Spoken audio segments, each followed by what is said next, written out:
Bom dia, boa tarde, boa noite, meus queridos amigos, meus queridos alunos e alunas aqui da nossa jornada de Direito do Trabalho. Hoje, com muito prazer, eu venho para mais uma aula.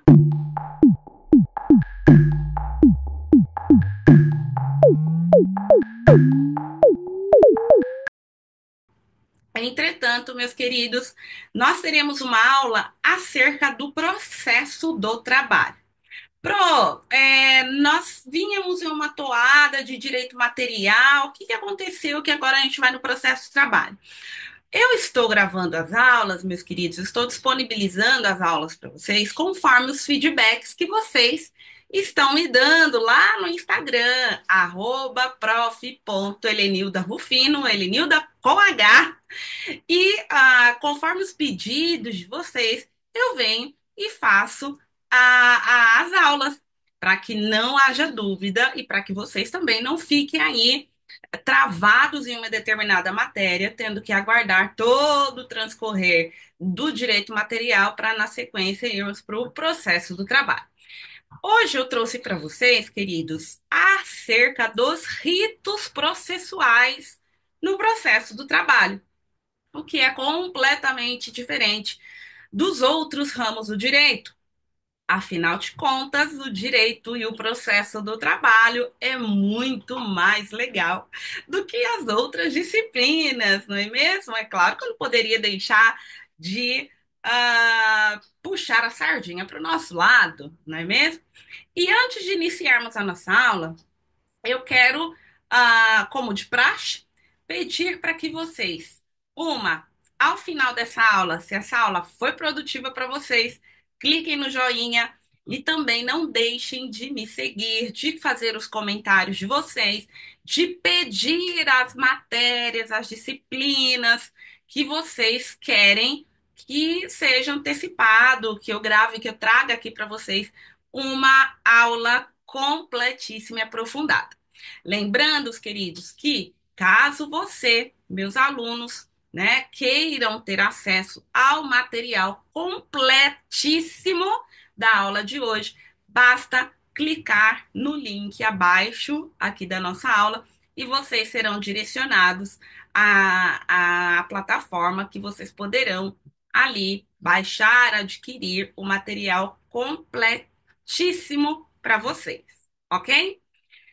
Bom, queridos, recados dados, vamos para a nossa aula de hoje. E o tema é ritos processuais no processo do trabalho. O que seria ritos processuais? Bem, amados, no processo do trabalho, cada categoria de processo ele corre de uma determinada maneira lá no processo do trabalho. Então, o que vai diferenciar os ritos, o rito sumário, sumaríssimo, ordinário, o que vai diferenciar um do outro são algumas características peculiares, né, de cada um, mas não se trata apenas de valor da causa, tá? Muitos entendem que o que diferencia os ritos é apenas o valor da causa, e não é apenas isso, tá? Quantidade de testemunhas varia conforme o rito, e nós nos aprofundaremos neste rito a partir de agora, tá? Então vamos lá, meus queridos. O que eu trouxe aqui para vocês, para que vocês tenham um panorama geral do processo do trabalho, tá? Aqui nós temos a descrição dos ritos, né? Ali em cima você pode acompanhar comigo. Nós temos o rito ordinário, o rito sumário e o rito sumaríssimo. A primeira informação que vocês podem colher aqui dessa tela é que o rito ordinário é aquele rito que correm os processos cujo valor da causa é superior a 40 salários mínimos. Guardem essa informação. Não é apenas o valor da causa que diferencia um rito do outro, tá? Mas inicialmente, guardem essa informação, tá? O segundo tópico que nós temos aqui é o rito sumário. O rito sumário são para aquelas causas que versam, cujo valor da causa varia de 1 centavo até 2 salários mínimos. De 1 centavo até 2 salários mínimos, ok? E nós temos o rito sumaríssimo, que é aquele rito que está no meio entre o rito ordinário e o rito sumário. O rito sumaríssimo, ele é seguido para causas cujo valor da ação fica acima de 2 salários mínimos e abaixo de 40 salários mínimos, tá? Hoje, queridos, a maior massa processual que nós temos na Justiça do Trabalho está aqui no rito sumaríssimo, tá? A grande quantidade dos processos que nós temos hoje está ali sendo seguido o rito sumaríssimo, que é acima de 2 salários mínimos e abaixo de 40 salários mínimos. Bem, queridos, como que funciona o processo do trabalho? Como ele se desenvolve ali na vara do trabalho? Hoje nós temos os processos que eles são 100% digitais, né? No caso do processo do trabalho, nós temos lá o PJE, que é o sistema que nos possibilita ingressar com uma ação, ok? A ação, meus queridos, ela deve ser iniciada com uma petição inicial, como em qualquer outro ramo do direito, com exceção do penal, é claro, que começa lá com a denúncia, tá? Nos outros processos, nós temos como o start inicial, como a provocação do judiciário, por meio da petição inicial.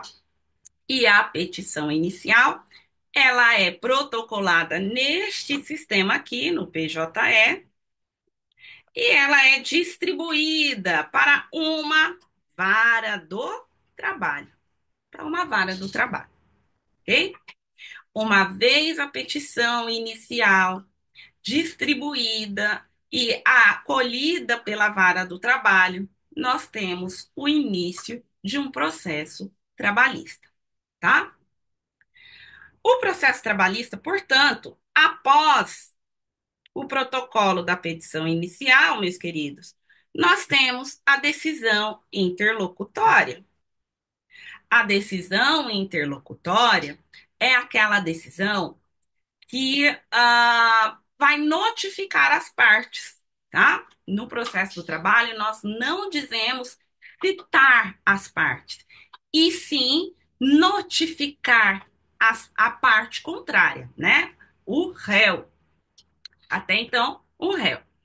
Essa decisão interlocutória, meus queridos, ela é irrecorrível imediatamente, tá? Portanto, não cabe no processo do trabalho recurso imediato de uma decisão interlocutória. Calmem que no decorrer da aula, vocês vão compreender um pouco mais sobre isso, tá?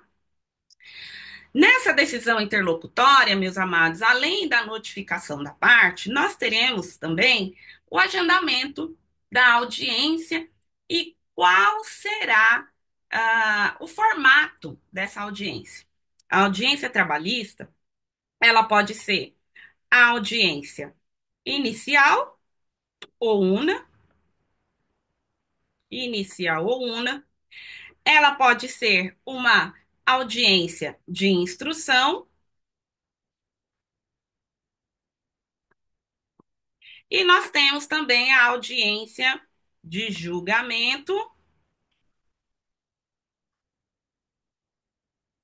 a audiência de julgamento, tá? A audiência una é aquela audiência em que todo o procedimento ocorre em uma única audiência. tá? Marca-se a audiência, comparecem as partes, o juiz faz a oitiva das testemunhas, faz a colheita do depoimento ali do autor, do representante da empresa, e tudo se dá nessa audiência. Uma audiência única. Tudo ocorre dentro dela, em uma única data, ok? Nessa audiência, inclusive, pode ocorrer o julgamento e a decisão, a sentença do juiz, ok? Nós temos a audiência de instrução, e essa audiência de instrução é aquela audiência em que o juiz deixou para ouvir as testemunhas em um momento posterior ao início da audiência. Então, suponhamos, nós temos aqui a audiência inicial. Na audiência inicial, o juiz ele vai questionar as partes se há ou não a composição, né, o interesse em fazer o acordo. E, gente, meus alunos, pelo amor de Deus, nós sempre ouvimos que o advogado trabalhista é aquele advogado que gosta de fazer acordo. O juiz do trabalho, ele gosta de fazer acordo porque ele não quer trabalhar. Gente, não funciona dessa maneira, tá? Quem determina a quantidade de proposta de acordo no processo do trabalho é a lei. O juiz ele cumpre a lei quando ele questiona as partes se há interesse em uma composição, em um acordo. O juiz não faz isso para reduzir o trabalho dele. Ele cumpre o que a lei o manda, tá? É a lei quem determina que o juiz ele deve fazer o questionamento, né? Propor ali um acordo entre as partes em dois momentos na audiência, ok? Esse é um assunto posterior. Aqui estamos entendendo, primeiramente, como ocorre as espécies de audiência, tá? Na instrução, queridos, eu costumo dizer em sala de aula que é onde o pau quebra, tá? Onde as testemunhas são confrontadas, onde o juiz ele adverte a testemunha que caso ela minta, ela pode sim ser presa, sair dali da audiência presa por falso testemunho e ainda poder ser condenada a pagar ao pagamento de uma multa e todas as outras consequências penais oriundas do falso testemunho, tá? Na sentença de julgamento, queridos, na audiência de julgamento é uma espécie de audiência que não pede que as partes compareçam novamente na vara do trabalho. As partes, elas comparecem na audiência inicial, na audiência de conciliação ou na audiência de instrução. E, obviamente, na UNA também, tá? Na audiência de julgamento, é marcada apenas para colocar, né, um marco temporal na data em que a sentença vai ser prolatada pelo magistrado, pelo juiz. Ok? Queridos, é na audiência também que a defesa apresenta a sua peça processual, tá? É na audiência que o juiz que a parte, né, a do autor, o autor vai ter conhecimento da defesa do seu oponente ali, tá? Então, apresenta-se a defesa. A defesa no processo do trabalho, né, ali no processo ainda de conhecimento, pode ser a contestação, pode ser uma exceção, é, é, é, pode ser uma contestação com reconvenção, pode ser uma exceção de incompetência, tá? Então, a defesa, ela gira em torno dessas peças processuais. Na audiência também é o momento onde se apresentam as provas, né? Onde o autor e o réu vão apresentar as provas que devem ser levadas em consideração pelo magistrado e, na sequência, a sentença, tá? da sentença ante um inconformismo de uma das partes, o rito normal. Corta, Gabi, por favor. E nós temos a sentença. A sentença que vai por fim ali no julgamento da vara do trabalho, do juiz, tá? Porém, queridos, ante o inconformismo, essa sentença pode ser recorrida. Como, Pro? Por meio do recurso ordinário para quem? Para o Tribunal Regional do Trabalho, tá? Mais uma vez, eu ressalto que aqui é um panorama geral para vocês conhecerem, ter uma visão ampla de como funciona o processo do trabalho, tá? Cada peça, cada petição, a petição inicial, nós faremos nas próximas aulas, tá? Então, nós vamos lá. O recurso ordinário, ele é interposto para o Tribunal Regional do Trabalho, que prolatará o acórdão, né, que vai dar a sua decisão, a sentença do tribunal chama-se acórdão, e ante o inconformismo do acórdão, tendo matéria que supra os pré-requisitos do recurso de revista, aí também a parte pode recorrer para a Suprema Corte Trabalhista, que é o TST, por meio do recurso de revista, tá? Então, basicamente, este é um rito normal, é o caminho que uma ação percorre ali na Justiça do Trabalho, tá? Caso não haja interesse das partes em recorrer, passa-se então para a liquidação da sentença. A liquidação da sentença é transformar o que está no papel em dinheiro, né? Em ato posterior, nós temos a execução, né? O magistrado ele dá o prazo para que a parte perdedora faça o pagamento do que foi liquidado e, tendo o pagamento, encerra-se o processo diante do não pagamento. A empresa, ou melhor, o autor, ele iniciará a execução e, em caso de interesse em rescindir todo o processo, aquele processo que ocorreu, queridos, nós temos como instrumento a ação rescisória, ok? Esse é o panorama geral, certo? Visto isto, meus amados, o que eu quero que vocês anotem aí no material de vocês, tá? O primeiro rito que nós vamos estudar agora é o rito ordinário. Ordinário, tá? O rito ordinário, nós vimos que é necessário que ele cumpra algumas características para que ele seja assim, para que ele caminhe ali internamente na Justiça do Trabalho, tá? As características do recurso ordinário, como nós vimos como primeira informação, primeira característica é ações cujo valor da causa, opa, cujo valor da causa seja superior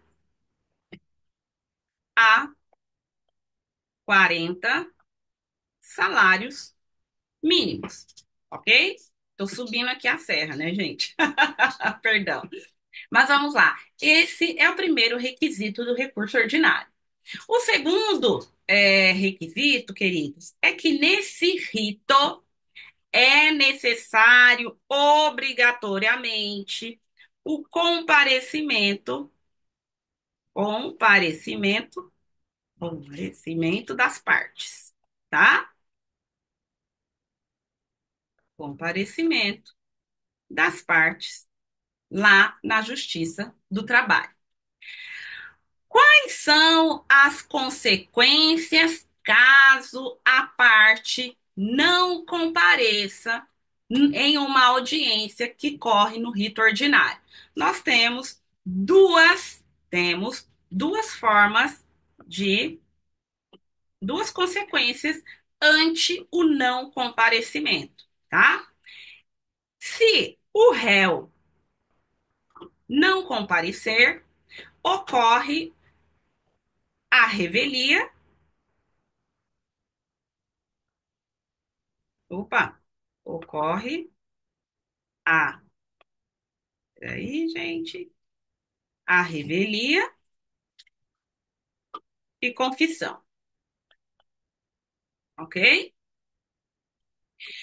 Cuidado com essa questão da consequência da ausência do réu na audiência que corre em rito ordinário. Por quê, queridos?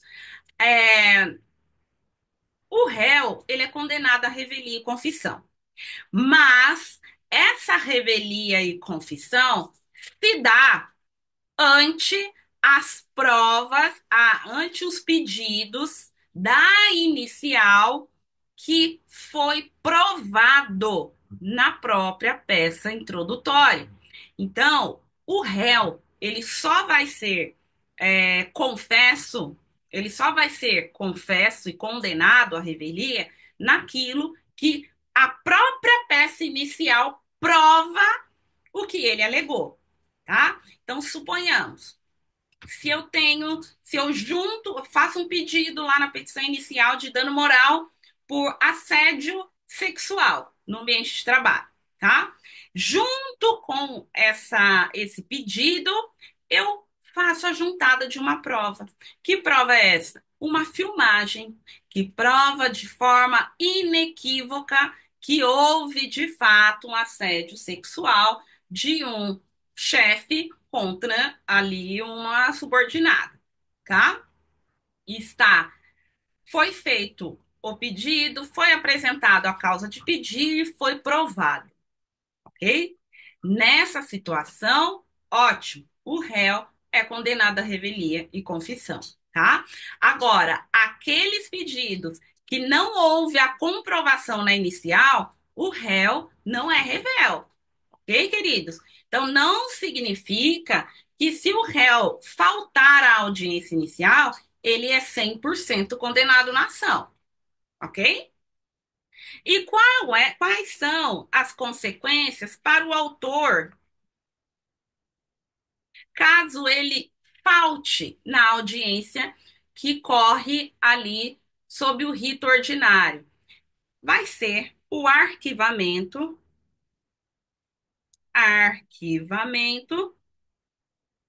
da ação, ok? Se esse autor quiser novamente ingressar com o processo, ele terá que fazer o pagamento da multa. Então, além de ser arquivado o processo, a ação, ele terá que fazer o pagamento das custas, perdão, tá? É das custas do processo, ok?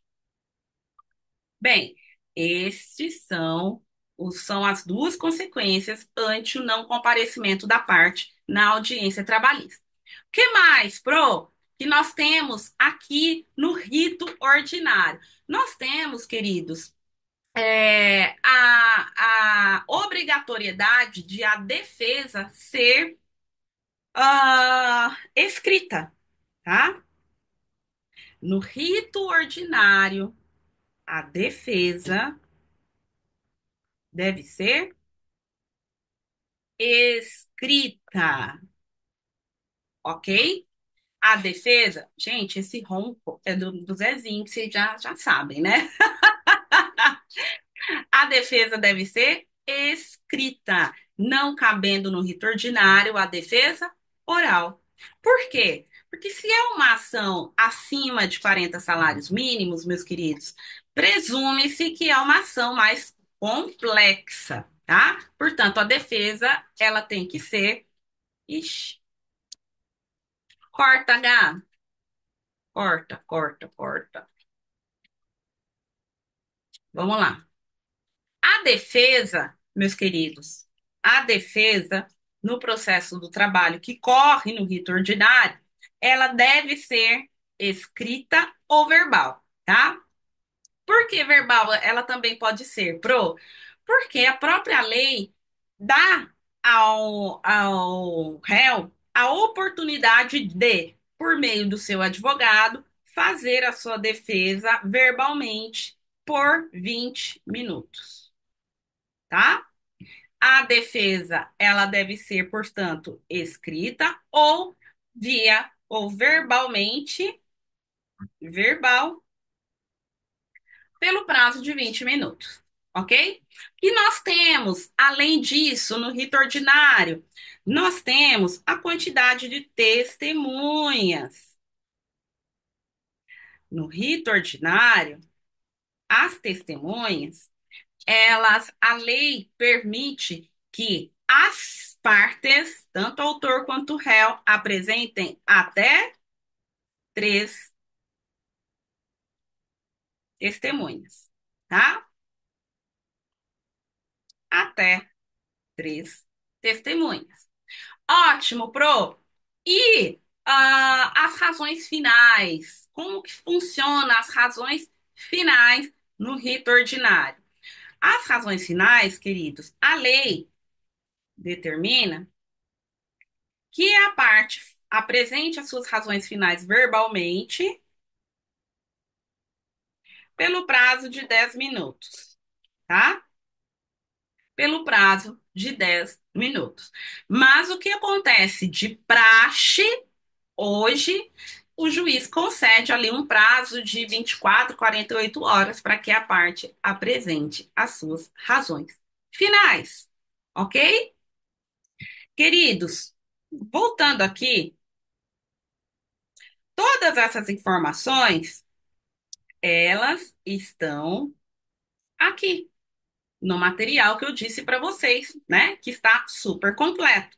E caso vocês tenham interesse em adquirir este material riquíssimo, aprofundadíssimo e principalmente atualizadíssimo, basta clicar no link aqui abaixo e você terá acesso, né, a este material, poderão adquirir esse material é, super completo para vocês assistirem a aula novamente e acompanhando ali, fazendo as suas anotações no material oficial, tá? Aqui no rito ordinário também o juiz faz a proposta de conciliação, a proposta de conciliação e, na sequência, o julgamento, tá? Na sequência, o julgamento da ação. O rito ordinário, meus amados, é um rito mais detalhado, é um rito que geralmente é necessário até uma perícia, seja ela médica, seja ela uma perícia técnica em loco, na empresa, né? É aquela ação mais complexa que nós já vimos, que eu já havia comentado anteriormente. Além desses requisitos, meus queridos, a princípio, a testemunha no rito ordinário, a princípio, ela comparece sem a necessidade de intimação, tá? Sem necessidade de intimação. Mas se essa testemunha não comparecer, uma vez provado que essa testemunha foi convidada e ela não compareceu, muito provavelmente, caso a parte requeira, essa testemunha será conduzida coercitivamente para testemunhar. O que eu não indico, tá? Por quê? Se uma testemunha não compareceu até a audiência, né, de forma deliberada, ela não quer se comprometer ou, de alguma maneira, ela não quer se expor ali na audiência trabalhista. Então, imaginem vocês, meus alunos, no lugar de testemunha, recebendo ali um policial na sua porta para conduzi-lo até a vara do trabalho para ser testemunha. Reflitam, vocês acham que essa testemunha vai, de livre e espontânea vontade, contribuir para provar aquilo que foi alegado na sua inicial? Uma coisa é uma testemunha que está lá por livre e espontânea vontade, outra coisa é uma testemunha que está lá debaixo de uma obrigação. Então, vocês, quanto estudantes de direito, advogado recém-formado, prestem atenção se vai valer a pena, tá? Meus queridos, nós temos lá no artigo 825 da CLT, no artigo 825 da CLT, nós temos aqui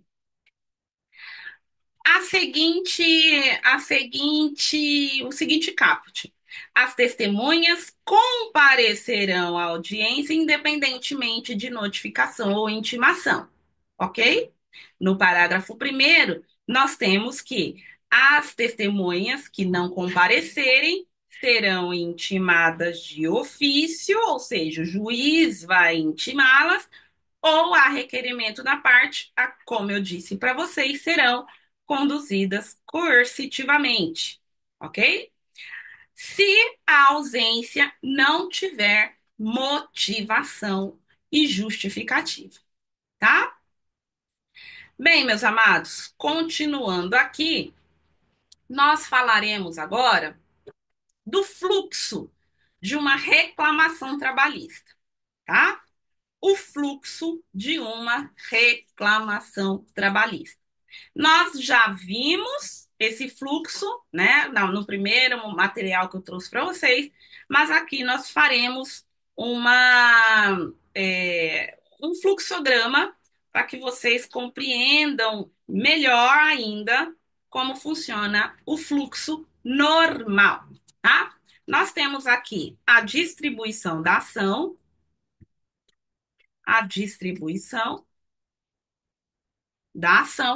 Na sequência, nós temos a notificação da parte.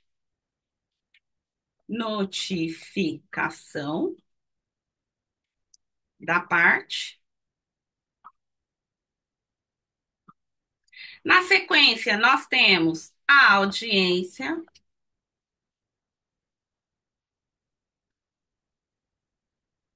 Opa, deixa eu melhorar esse quadrado aqui. Isso. Nós teremos a audiência. Nós teremos, na sequência,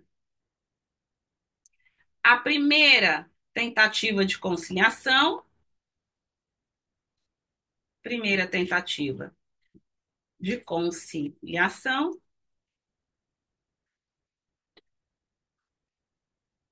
ok? Dando sequência, nós teremos o recebimento da defesa, recebimento da defesa, recebimento da defesa. Na sequência, nós teremos a audiência de instrução,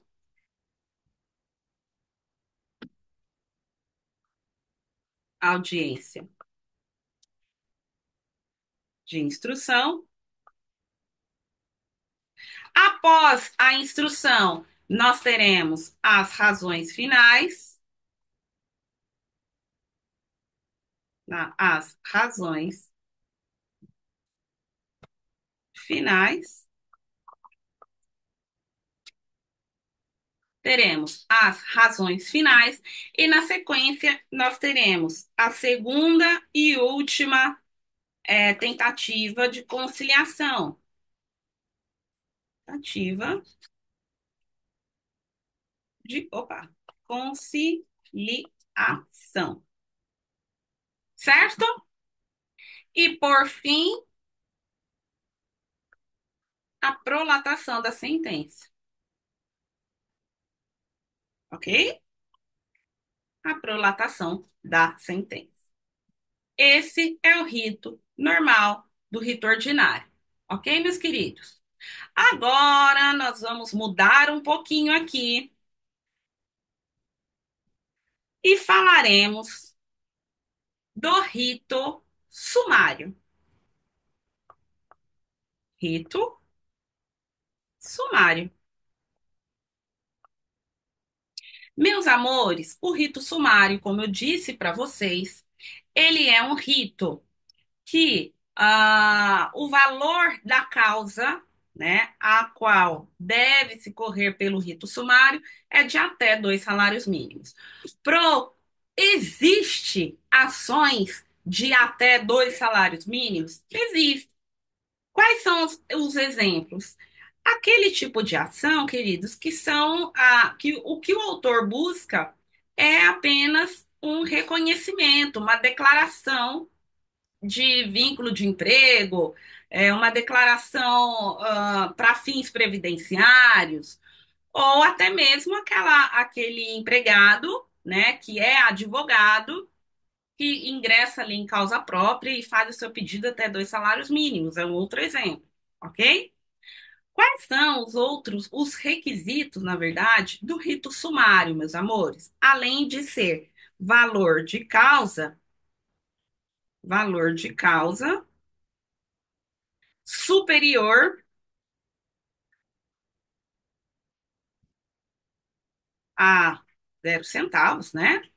Até 2 salários mínimos. Até 2 salários mínimos, tá?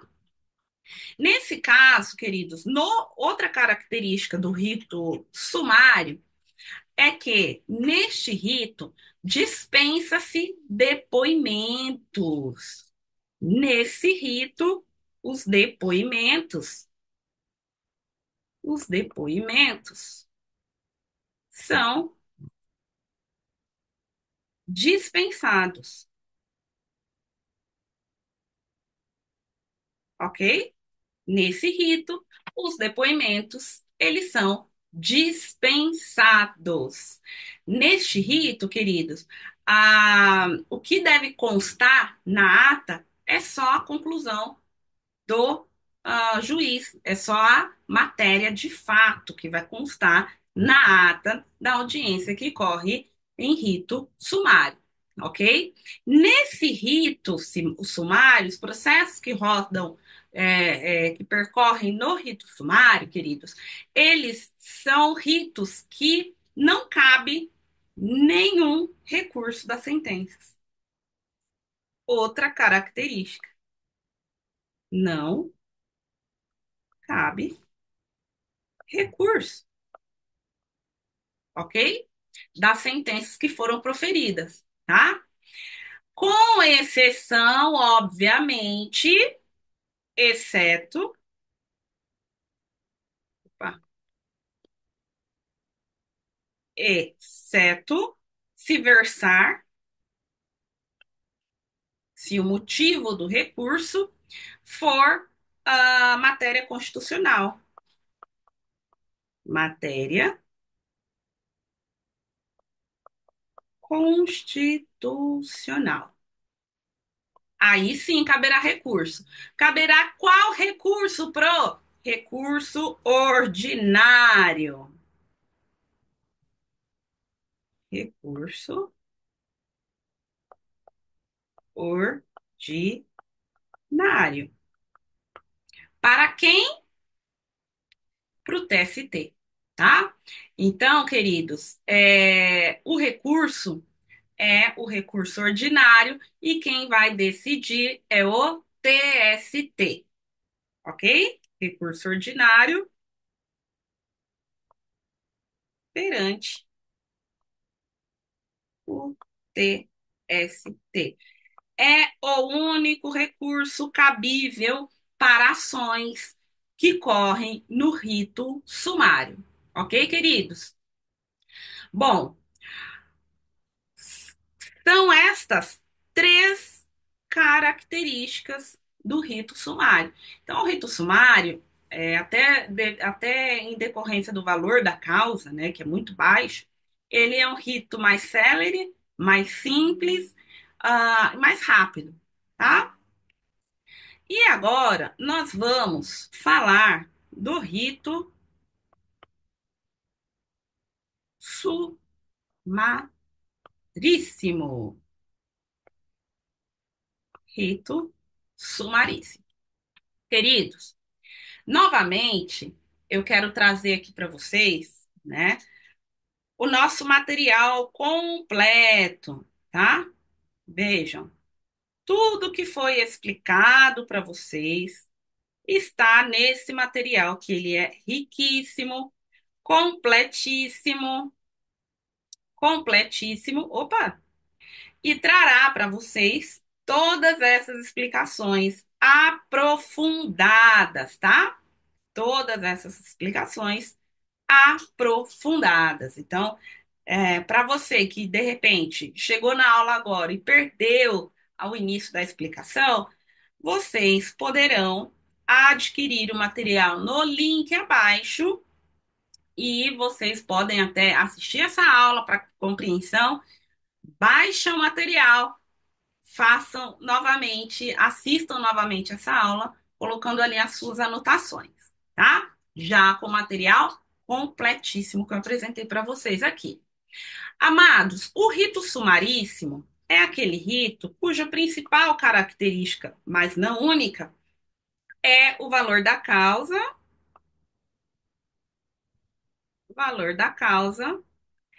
acima de 2 salários mínimos e abaixo de 40 salários mínimos, tá? Essa é a primeira característica do rito sumaríssimo, tá? Outra característica de extrema importância do rito sumário é que é incabível este rito para instituições da administração pública direta, indireta, das autarquias e fundacionais, tá? Então, o rito sumaríssimo é incabível para ações em que é parte a administração pública direta, também para autarquias e fundações públicas, tá? E fundações. Ok? Então, meus amados, segunda característica do rito sumaríssimo é valor da causa acima de 2 salários mínimos, abaixo de 40 salários mínimos, e este tipo de rito é incabível quando tiver como parte a administração pública direta, autarquias e fundações. Ok? Queridos, já quando se tratar de ações contra empresas públicas e sociedade de economia mista, aí não existe essa restrição, ok? Então vamos para a terceira. Terceira característica. É cabível, é cabível quando for parte as empresas públicas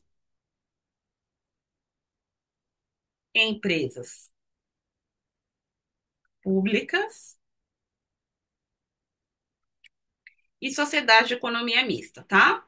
E sociedade de economia mista, ok? Então, façam essa separação, tá, queridos? Quando existe um rito sumaríssimo, certo? Mas é parte, é parte. A administração pública direta, autarquias e fundações, não cabe o rito sumaríssimo. É necessário incluir no rito ordinário.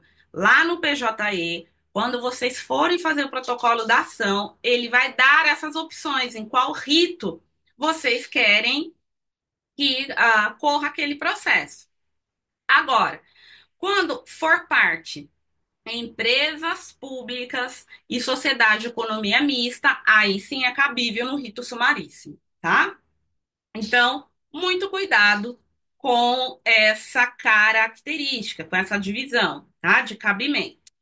A quarta característica do rito sumaríssimo, meus amados, é que ah, é necessário que se tenha o endereço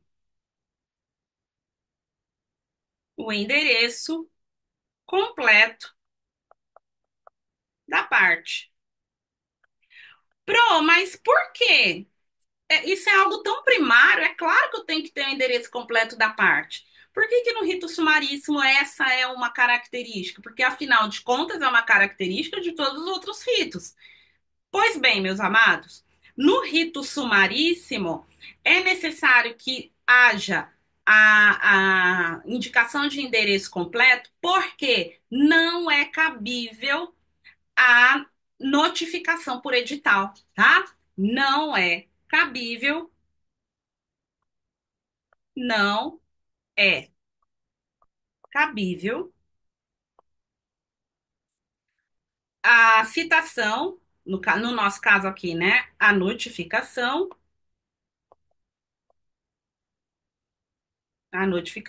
por edital.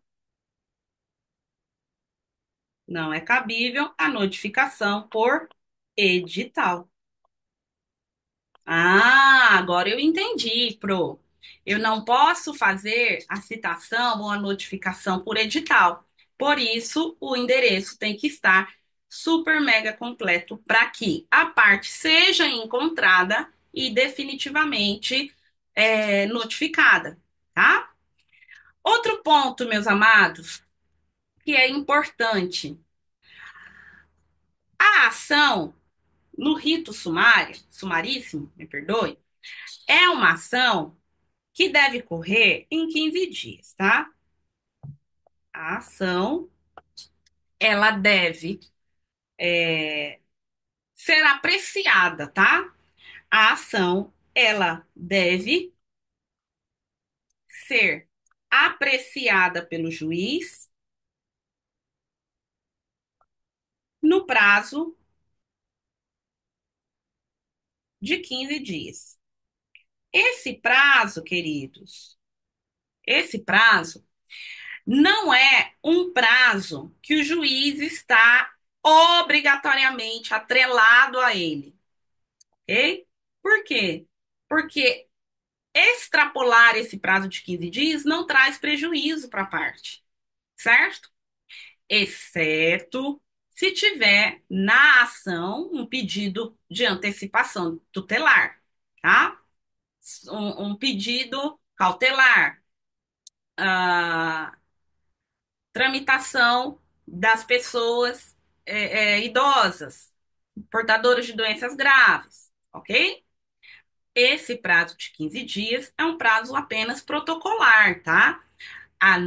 O não cumprimento desse prazo não traz prejuízos e, como vocês sabem, na prática, as ações, elas infelizmente não são apreciadas quando elas estão fora ali das ações com prioridade de tramitação, elas não ocorrem em 15 dias, ok?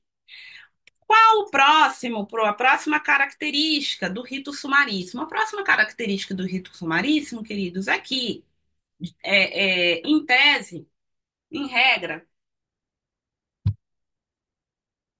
essa audiência, ela é una, audiência é una, ok?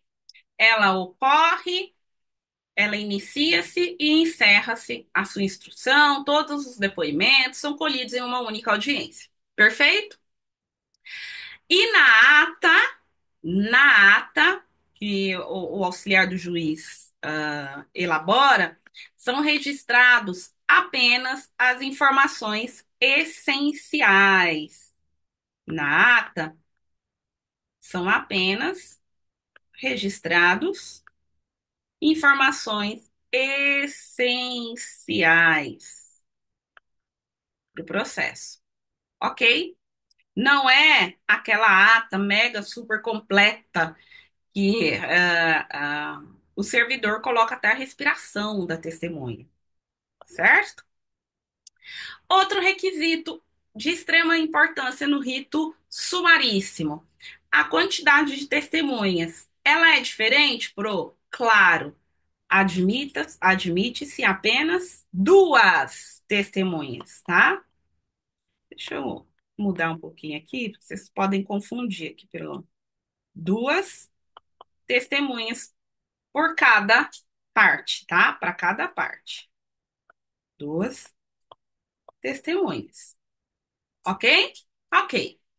A perícia, no rito sumaríssimo, ela é admitida para casos essenciais ou quando a lei determinar. Então, aqui, vocês terão de fazer essa anotação, onde a perícia ocorre quando a lei determina, ok? Quando a lei determina. Bom, queridos, no rito sumaríssimo, a gente tem uma peculiaridade no relatório, tá? O relatório, ele é dispensável. O relatório na sentença, tá? Rela, relatório dispensável, ok? O relatório é dispensável. Ah, estas são, queridos, as maiores características, peculiaridades dos ritos processuais, tá? Novamente, eu quero trazer para vocês que não se preocupem se vocês não conseguiram fazer todas essas anotações que eu trago aqui para vocês, tá? Vocês poderão acessar o material completo no link abaixo, ok? Que é o material que eu estou apresentando aqui para vocês. Então, vocês podem acessar perfeitamente o material, retornar à aula, assistir novamente, fazendo as anotações, as explicações. Perfeito? No material, nós temos os artigos correspondentes, as súmulas importantes para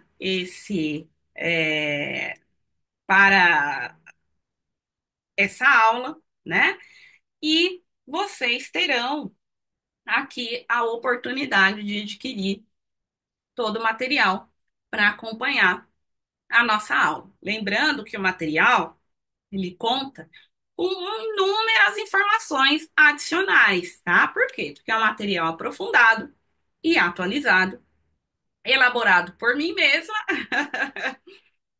tendo como base, né, Felipe Bernardes, Mauro Schiave, né? No direito material, a minha principal base doutrinária é Maurício Godinho Delgado.